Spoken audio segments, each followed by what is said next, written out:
Welcome to Stuff You Should Know, a production of iHeartRadio.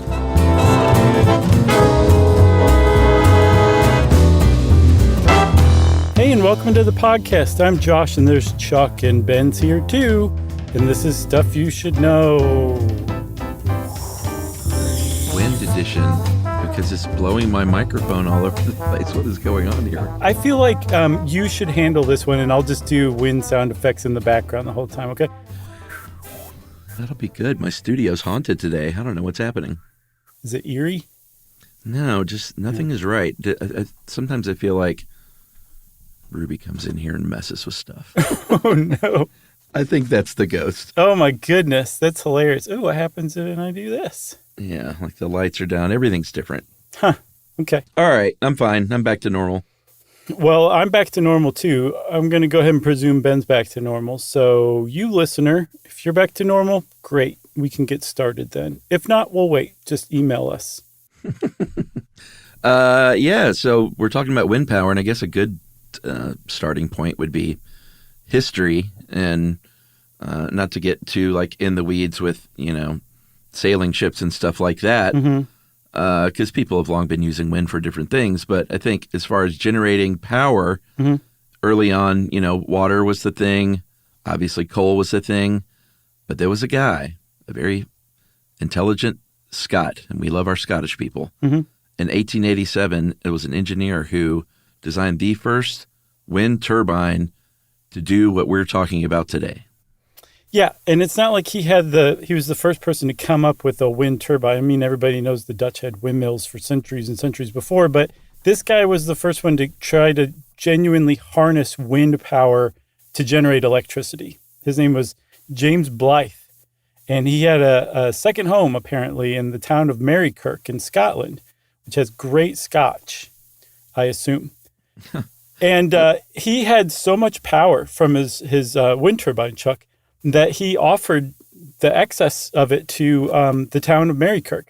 And this guy was so advanced, he had 12 batteries storing the electrical power that his wind turbine was generating. He just invented it like lock, stock, and barrel the first time out. Great Scot, literally. He really was a great Scot. So, and on small scales, people came behind him and were doing it, but it wasn't really until a Danish gentleman, a meteorologist named, I've never seen that, Poul. Pole? I guess. Poulacour. He is the one who really has a lot of the, gets a lot of the credit, rightfully so, for kind of getting wind-generated power going in a serious way, because in the 1890s, he's like, you know what? I can produce a steady stream of power. This thing isn't as intermittent as they were before, and I'm actually going to create enough power for my village, for the village of Ascough, and I'm going to found something that sounds like sorcery. I'm going to found the Society of Wind Electricians even. Yeah, and he did. He was very successful out of the gate. That was 1895 he started. 1908, there were 72 different systems running in Denmark. And each of them had a capacity between 5 and 25 kilowatts, which is peanuts. Peanuts now. But at the time, remember in our Love Canal episode where electricity for a while, no matter how you generated it, had to be generated like right next to where you were distributing the power. So it would make sense that you'd have a windmill like right at the village that was being powered, because if you were getting it from a coal-fired plant, you had to have it right there too. So that made wind kind of competitive for a while. And even into the 20th century, it was still fairly competitive, even as coal and gas-fired electrical plants started to take over, because in rural areas, they didn't have access to the grid. So they were using wind turbines. And then finally, FDR comes along and said, nuts to that. We're electrifying this whole darn tootin' country. And the wind turbines fell over in surprise, and coal-fired electrical grids took over. Yeah, and they pretty much held the high ground until the 90s, when there was a renewed interest in wind. Things got a little windy in the 90s. In 92, Congress passed a tax credit. Clinton came along after that, started to fund more, basically federal projects toward wind. And then states got on board individually, especially states like Texas and Iowa. If you're out and you have lots of wind, lots of open plains, you can generate more wind energy. And Texas, for their part, has really, up until recent years, been super supportive of wind energy and are far and away the leader in U.S. wind energy. But as just far as like raw numbers, from 1990 to 2010, we went from almost 2.8 billion kilowatt hours to close to 5.6 billion. And then 2010, that jumped to 95 billion, which is just a huge jump over that span of time. And then now in 2022, we are at 434 billion kilowatt hours. So in 32 years, we went from 2.79 billion to 434 billion. That is right. That's pretty rapid progress. I mean, that's amazing. That's just in the United States, too. As we'll see, like around the world, there are countries who are like, yeah, why don't you catch up, lamos? And then other countries like China are just jumping ahead of the curve even more impressively. But wind is definitely, I'm sorry for this, but wind is picking up around the world. Yeah, so we should probably talk a little bit about how the actual machine works. We're going to concentrate on the HAWT systems. That is the horizontal axis, HAWT. Just a little bit about the vertical axis, the vaults. They're kind of cool in that you don't like have to point it at the wind. Mm-hmm. But they're smaller, they're slower, they're not as efficient. They're for, small scale generation. So those aren't sort of the big daddies, the big players in the field. It's really the HAWT rotors that are hot. They're hella hot. They are. So, yeah, if you have a small, what's called a distributed system, which is like that thing that, say, James Blythe or Paul LaCour came up with that just powers like a very small area, say your house, you're probably going to do a vertical axis type. It's like a merry-go-round with sails around it, but the sails are actually wind turbines, and it looks cool. Cooler than a horizontal axis one, if you ask me. But the horizontal ones are most ubiquitous because they can generate power in aces compared to the vertical types, right? They're way more efficient. You can make them way bigger because if you're making something with a vertical axis, it takes up ground space because it's basically on the ground. The horizontal ones, they're way up in the air, catching generally steady streams of air that have very little turbulence, that are moving fairly fast compared to the stuff on the ground, and they can convert it very efficiently, at least as far as wind turbines are concerned, into electricity. Yeah, you mentioned the size. These are the, if you're traveling out west in the plains or something and you see a wind farm, these are the big daddies that we're talking about. The little guys are about 8 feet in diameter. These are the rotors. But if you go offshore, and we'll talk a little bit more about what's going on in the ocean, but those can be 800 feet, generate up to 18 megawatts, which is just a lot of power being generated. And I mean, those things are just absolutely enormous. Like, I can't even picture what an 800-foot turbine might look like. So take 3 football fields, cut off just a little bit of the third one, and then that's the turbine diameter. I mean, it's so massive. It like boggles the mind, even though we're talking about, a few hundred feet. It's just, I just can't imagine what that looks like up close. Yeah, same. So connecting to the U.S. power grid, like the size of these things have basically increased over time. They've just gotten bigger and bigger and bigger. These days, if you're talking like not those gargantuans offshore, but a regular like terrestrial turbine on a wind farm is generally about 400 to 450 feet in diameter. They're about 30 to 35 feet off the ground, and they generate each one about 3.2 megawatts. Yeah, and this is actually a case where bigger's better from what I've seen. The bigger they are means that they can generate more electricity, which means that you need fewer of them on site. So I saw the average is expected to go down in like next year from 222 turbines in like a good size average wind turbine farm to 89. So you got far fewer. They're bigger, but they also are figuring out how to make them quieter too. So by going bigger, you're actually getting a lot more out of it. It's kind of like one of those things where the economy of scale just exceeds the sum of its parts, which is two different things, but I put them together expertly, if you ask me. Yeah, and these things, they got to be spaced apart. You can't put them obviously right on each other. Right. So that makes a difference. If you have fewer of them, they're not spread out as far, obviously, geographically. And we'll talk about it a little bit more, but it's not like you can't do anything with the land. A lot of times you'll just see them out in kind of the middle of nowhere, but that can be cattle land and stuff like that. Yes. So usually the horizontal axis wind turbines, which are just the wind turbines you've seen pictures of or video of, or maybe even seen off in the distance, depending on where you're driving around, they usually have 3 blades. And 3 is kind of this magic number because the more blades you have, the more drag it produces. Each blade experiences drag from the air as it moves through the air. The air is like, no, stop doing that, and tries to stop it. Even though it's individual for each blade, they accumulate and combine and transfer that to the rotor. So it experiences 5 blades worth of drag. So 3 blades is kind of sweet because you can generate quite a bit of electricity. You can capture a bunch of wind, but you're also reducing drag dramatically.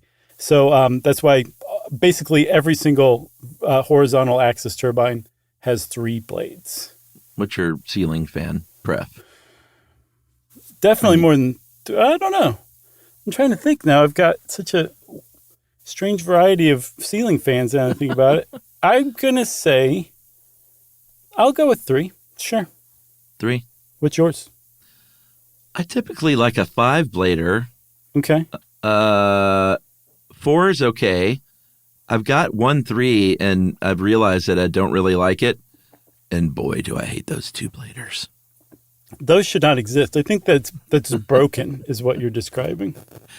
I know people like them, so I don't want to yuck someone's yum, but aesthetically, I don't care for the 2-blade propeller style ceiling fan. Okay, Just me. Here's the big question, though. Do you like those fans that look like hand fans that they might have used in Casablanca in the 1930s?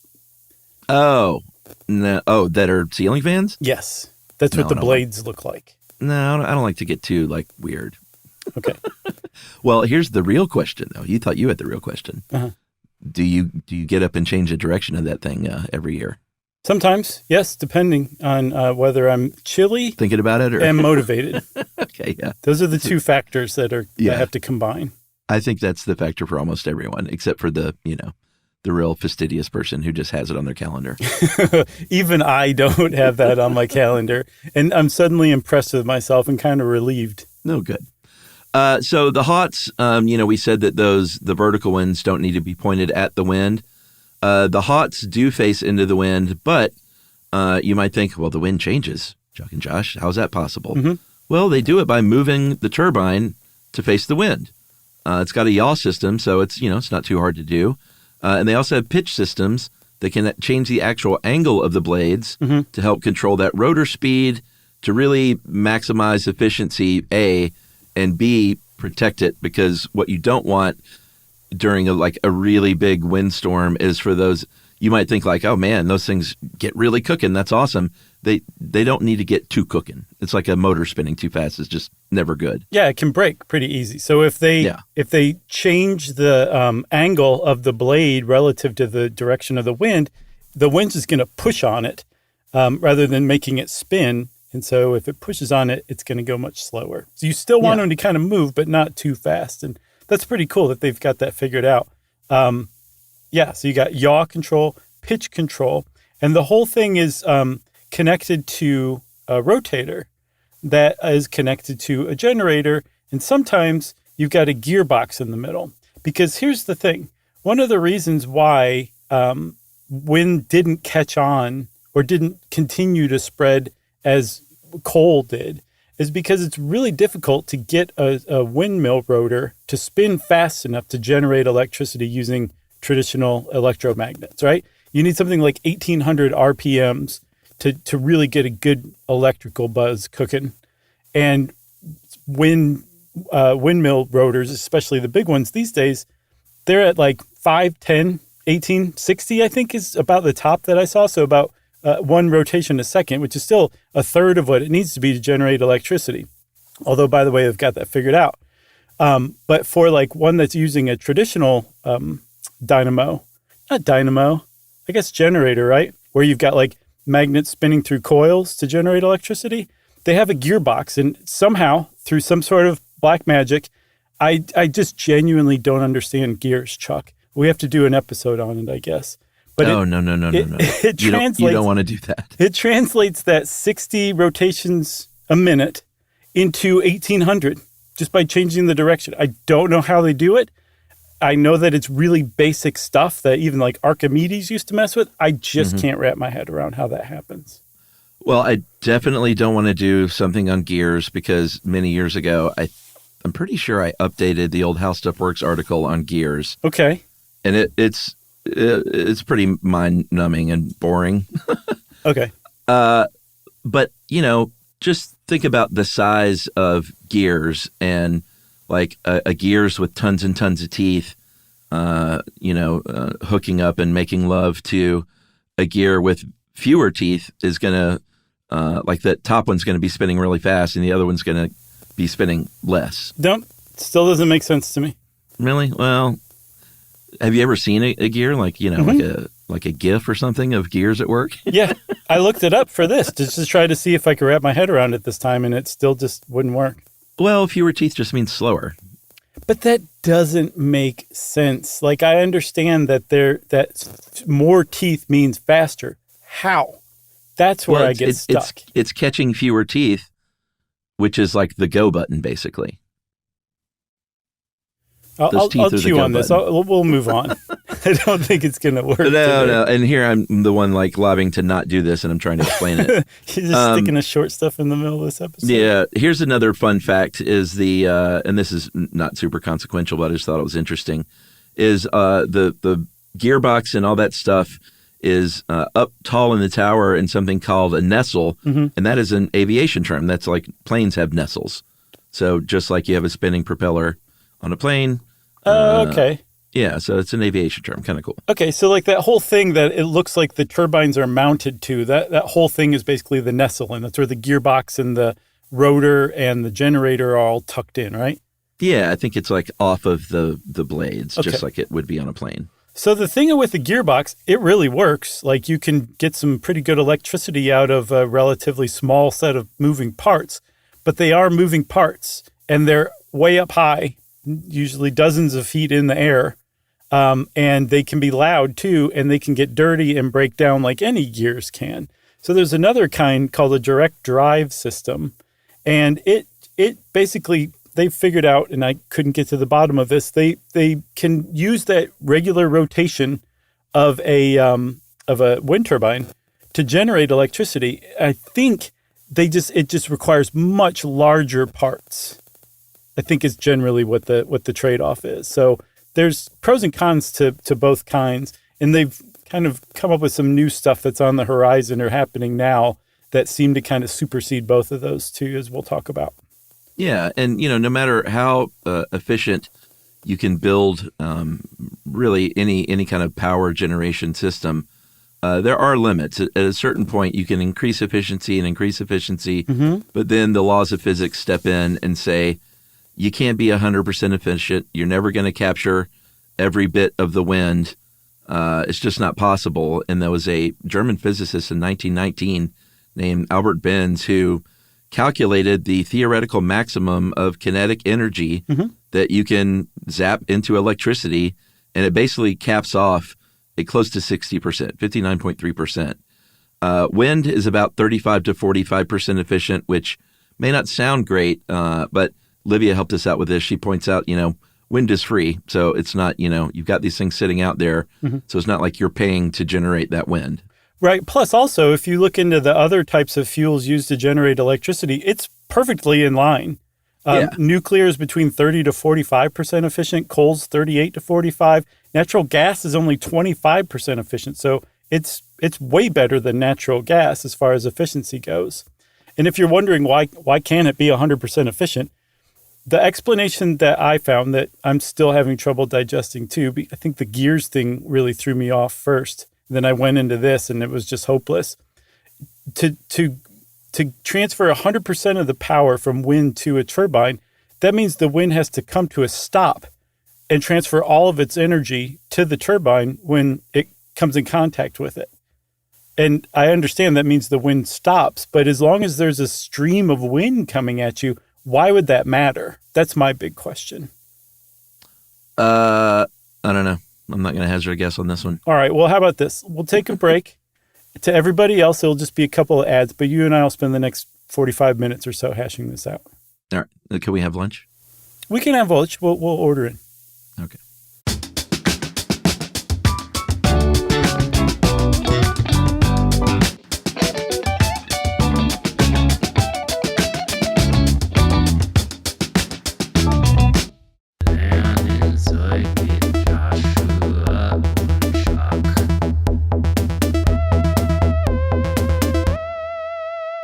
All right, we're going to talk a little bit about where we stand today here in the United States. We'll get to elsewhere in the world later on. Don't you worry. We're looking at you, Denmark.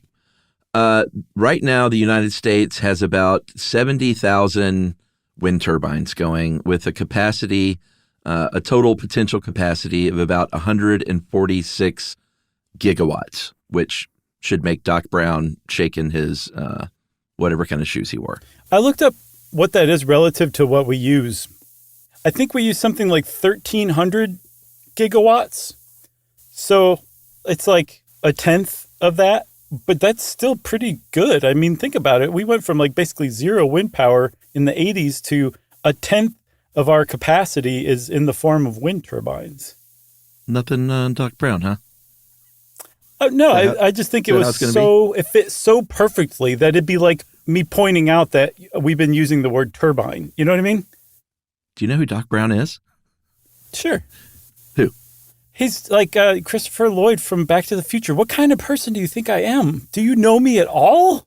I guess the kind of person who refuses to comment on a great Doc Brown joke. I was commenting on it. I was saying that it was such a perfect joke and it was inserted so perfectly that there was no need to comment. No comment? Yes.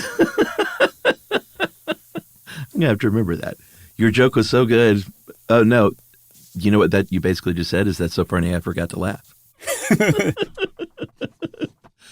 So last year, 2023, about 10% of our electricity came from wind. Not too bad. I mentioned Texas is the leader. They're generating about 25% of that, a little more even. That's just mind-boggling to think, considering Texas, you know? They are, well, let's talk about Texas for a second because they have been far and away the leader. They got a lot of wide open land there in West Texas. Mm-hmm. They have their own power grid. They're the only state with their own power grid. So that makes it a lot easier for them with interstate projects to not have to, they can rely on themselves like Texans like to do. Yep. But here's the thing. In recent years, I don't think it's a stretch to say that there has been some, Livia calls it ideological warfare, and she's basically right. And that's unfortunate because now there are conservatives in Texas that are making it harder to do something they're really, really good at, and that's generate wind for power.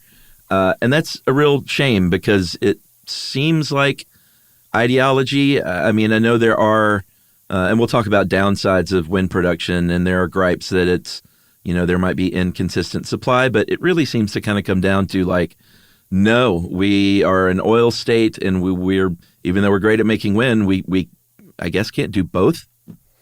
I don't know. But even though they are an oil state, they've been an oil state for decades and decades, like a century, basically. And they still spend all this time and money and effort into creating this wind infrastructure. Yeah, still, keep it going, Texas. I don't think it has anything to do with oil. I think a certain vein of conservatism equates anything earth-friendly to liberals. I know. And because everything's so divisive and the sides are just so divided that you just can't possibly be into something that liberals favor. That's just crazy. And vice versa. I don't mean to just say this is all conservatives. The divisiveness, definitely it can be found on both sides of the equation. It's just sad that there's two sides. Let's just get past the sides, everybody. Well, it's sad that it's affecting something like this, which, like I said, Texas is really, really good at. They have a lot of it figured out. Mm-hmm. They're the leader in the United States. Keep it going, Texas. The thing is this, Chuck, they're they're trying, they're not necessarily succeeding. In the 2022-2023 session, a whole raft of bills that were trying to basically make wind power investment harder, none of them passed. And I think the reason why, and this is kind of like the thing, like, yes, you can oppose wind power, but I think the giant gears are already in motion, like massive corporations. But you don't know how those work. I know, I don't. But I can tell when they're moving, I guess. Yeah. So like just giant multinational corporations have sunk so many tens and hundreds of billions of dollars into this investment and are starting now to actually reap benefit from it. It's not going back. Like, sorry, it's just not. So it's still moving forward. It just sucks that it has to move forward in this kind of like slower pace. It's just a negative, but with a negative vibe, you know? Yeah. No, totally. I mean, hopefully, Americans are capitalists and hopefully money will win out in the end because, like you said, a lot of money invested and a lot of money to be made. The thing is, though, that's not to say that people who oppose, especially locally oppose wind projects, don't have a point. There's a lot to be said about not wanting to live near a wind turbine or in particular a wind farm because it's just one of those things that like this is going to impact your life. It can impact your real estate values. It can impact what's called the view shed, just simply your view. There's actual legitimate reasons for people to push back on this stuff, but that doesn't mean that there can't be like a compromise, a way forward, right, to find legitimate places where wind can be generated well and efficiently without, ruining some nearby community. Yeah, I mean, there's definitely a lot of what's called NIMBY going on. Yeah.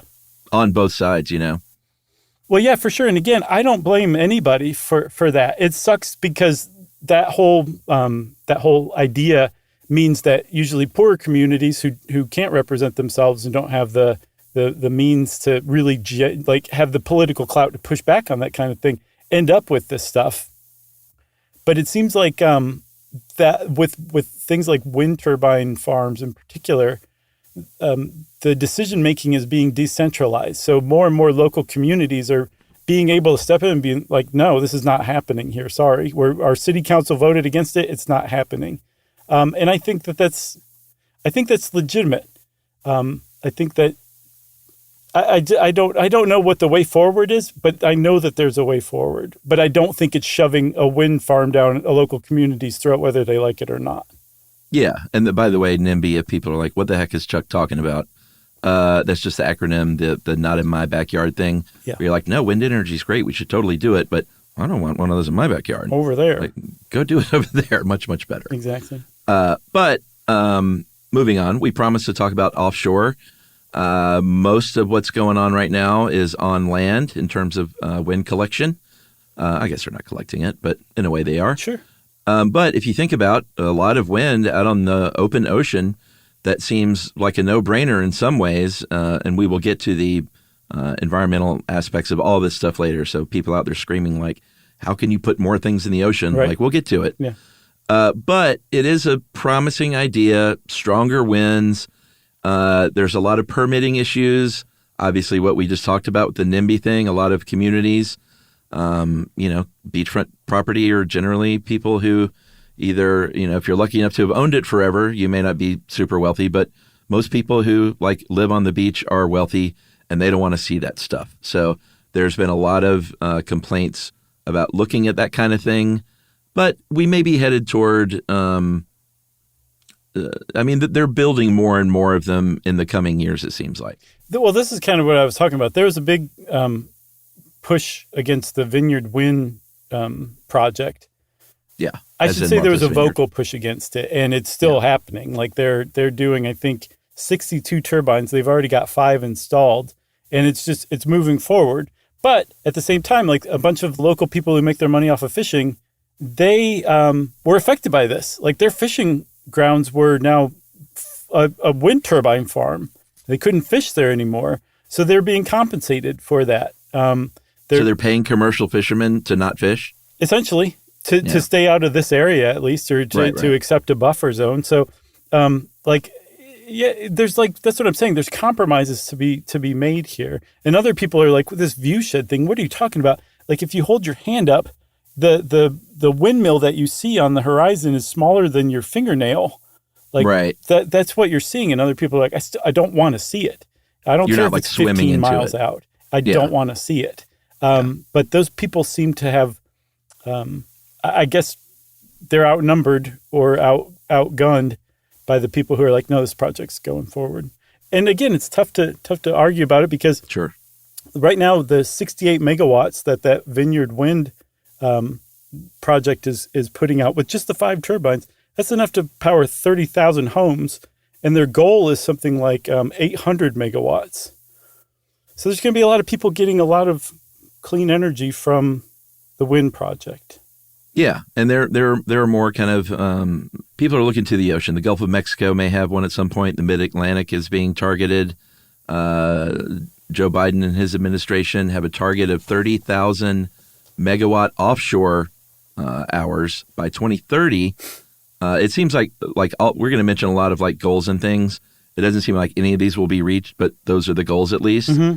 And we're kind of explaining why as we're going, but. California is trying to get 25,000 megawatts by 2045.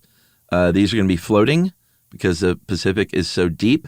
And Cal Berkeley, they did a study and they said that offshore wind by 2050 could potentially supply between 10 and 25% of all U.S. energy, not just wind energy. And offshore is the smallest one, so it's the smallest segment. And the fact that the offshore wind farms are so small right now, that's significant growth.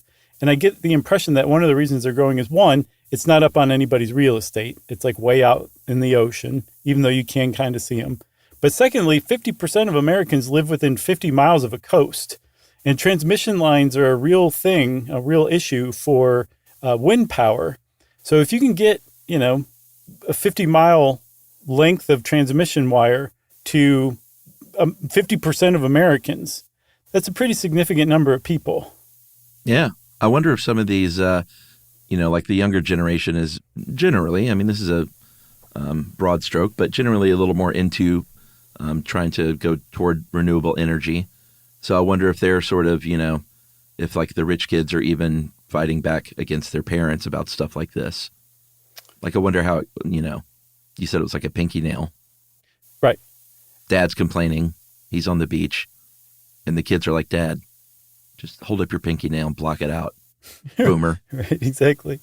The thing is I was very interested to find this out. There's a lot of environmentalists who are opposed to these wind projects too. They're making strange bedfellows with people who don't like renewable at all. They're like, you're an environmentalist. How can you be opposed to this? They're like, look at those giant turbines. Yeah. That's just one of them. And they're putting more and more offshore. They're ruining habitats. They're ruining communities. Like, this is not the way to go. And they're like, well, what way do you want to go, hippie? Like, what's wrong now? We're finally doing the stuff you wanted to do. And the thread that seems to be emerging among younger environmentalists or among environmentalists in general is degrowth. It's like, no, we don't need to create more and more wind farms to meet electrical demand that's going to increase over the next 2 decades. We need to decrease the electrical demand. And yeah, we need to supply it with wind and stuff like that, but we're going in the wrong direction here. We're building to meet growth. And they're like, we need to stop growing. So that's actually made them opposed to a lot of these projects, especially the biggest ones. Yeah, I think those people look out and see a big wind farm and it doesn't look any different to them than a nuclear power plant or a huge coal plant. All they see is some giant monstrosity of capitalism at work. That's exactly right. Yeah. And, there's a point. So I say we take a break and we'll jump back into the more of the nuts and bolts of this. All right.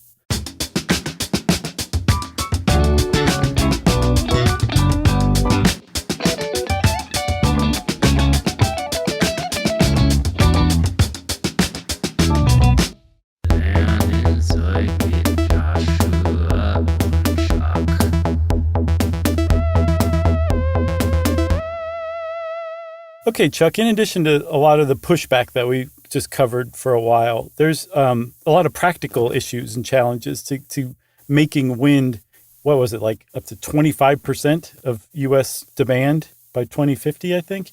That's crazy. One of them is transmission, like I said.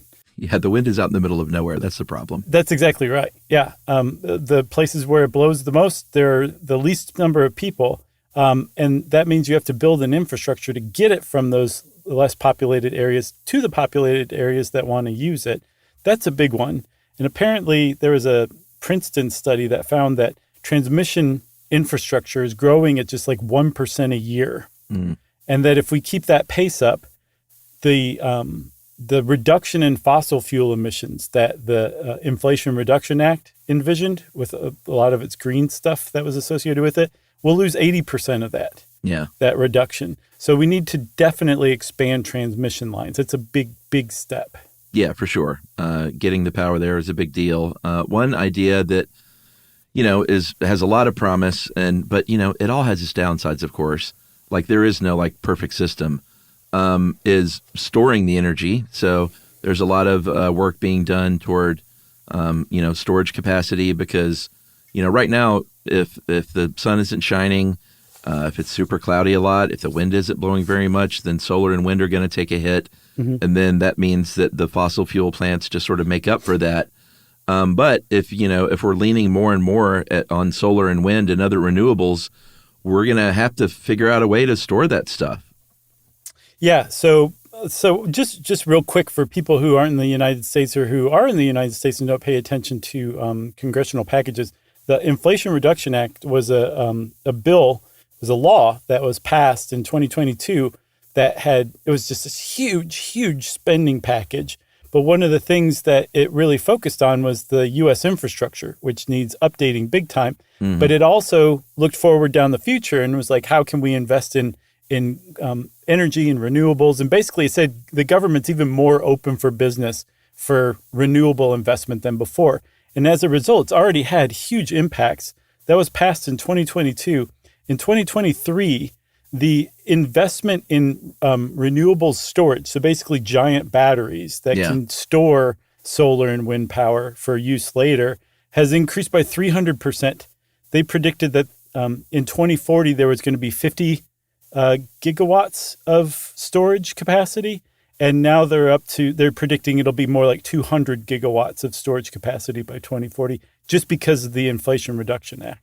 Yeah. But again, these batteries are, not environmentally friendly to create batteries like that. I don't even think we mentioned really the rare earth metals and things that are used for the magnets for the turbines. Like that stuff isn't great either. So like we said, there is no perfect system. I think early on the sort of pie in the sky stuff with renewables was just like you use wind and you use sun, which is great. But you can't just talk about the blue sky stuff without talking about the downsides. Yeah. And we need to listen to the downsides too, and then go back to the drawing board and not be nope, this is the way we're doing it. Totally. We need to say, okay, great. Like we're all on board with moving forward with this. Like how can we figure out, or enough of us are on board with moving forward. How can we figure out how to do it so that it impacts the fewest people possible in the least amount possible? And we're smart. Like humans are fairly smart animals and we can figure that kind of stuff out. We just have to go out of our way to take that into account.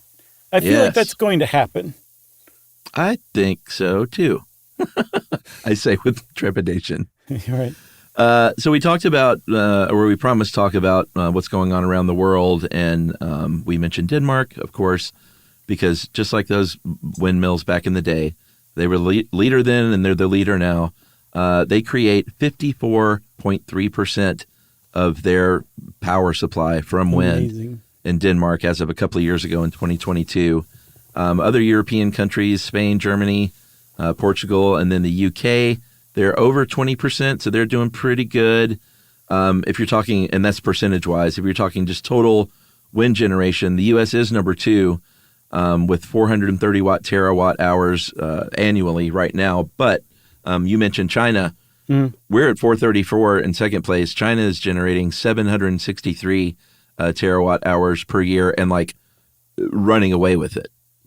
Yeah. And actually the world is extraordinarily fortunate that China has decided to do that rather than just rely on fossil fuels, because the pollution that would be even worse than it is now if they use fossil instead of like wind and solar as they're planning on doing, it would just be, the impact would be nuts, essentially. Yeah, I mean, I think their goal in China is full carbon neutrality by 2060, and wind is a very, very big part of that.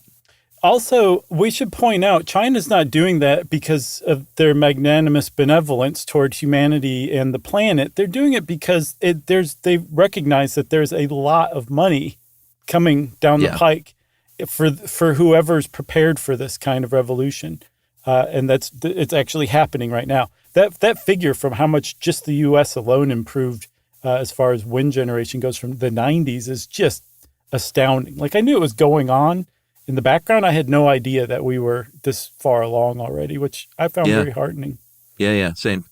So we talked a lot about the downsides here and there. We haven't talked about animals yet. Obviously, anytime you're screwing up a habitat for animals in nature, that's going to have a real bad effect. There's no way around it. They're going to, just those spinning blades are going to kill birds and bats and things that fly into them.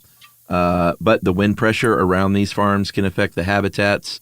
The terrestrial animals are affected. I think they did a study in Europe about their roe deer and the European hare that are like, they're just not here anymore because of these wind farms. In Norway, they're obviously got a lot of wind going there, but they're shutting things down because reindeer, it's affecting reindeer, which is, a very big deal in Norway.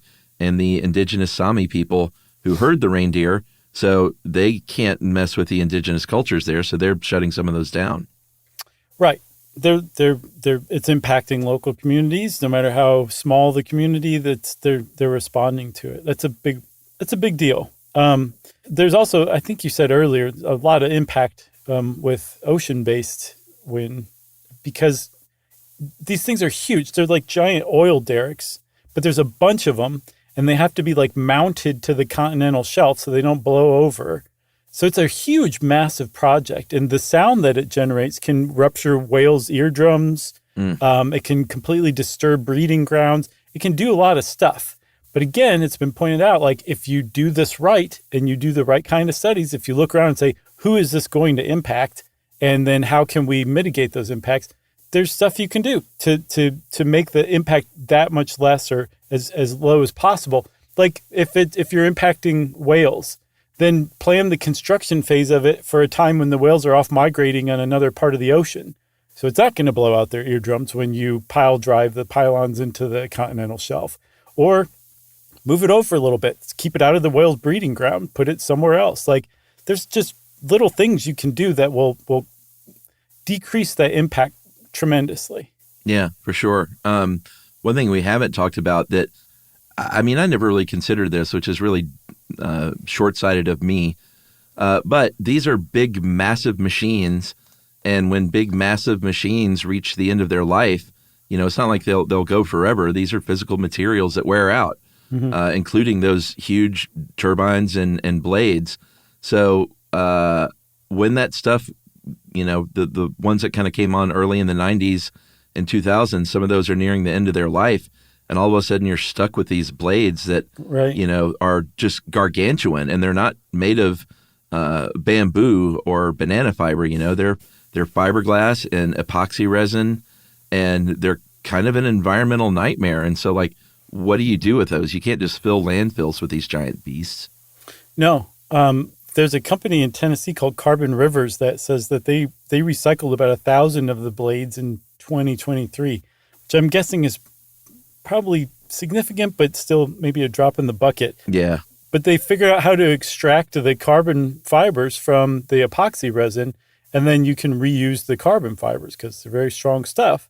So that's great. That's good to have that online. But the better solution, at least in the future, is to start manufacturing the turbine blades in ways that they can be much more easily recycled. So I think they're using the same materials still.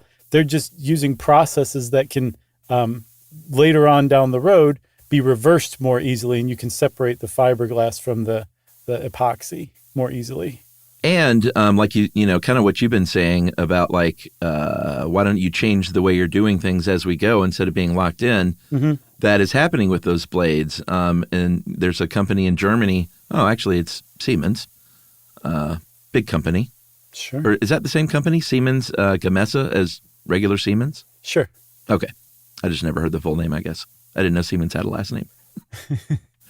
But they're basically saying, well, why don't we make a better kind of blade that uses a different kind of resin that is much more easily separated from that fiberglass.